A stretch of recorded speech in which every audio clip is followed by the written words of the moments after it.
Doc, pwede ba quickie? Ang Opo. isa sa mga sabi mo ang side effects ng medical marijuana, yung baka mag-low BP ka.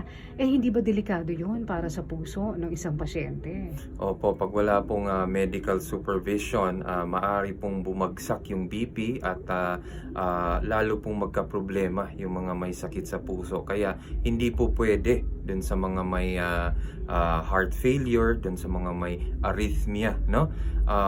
Yung THC kasi labis na nakakapagpababa ng BP. But then yung CBD, yung hindi nakaka-high, mild lang yung effect niya sa BP.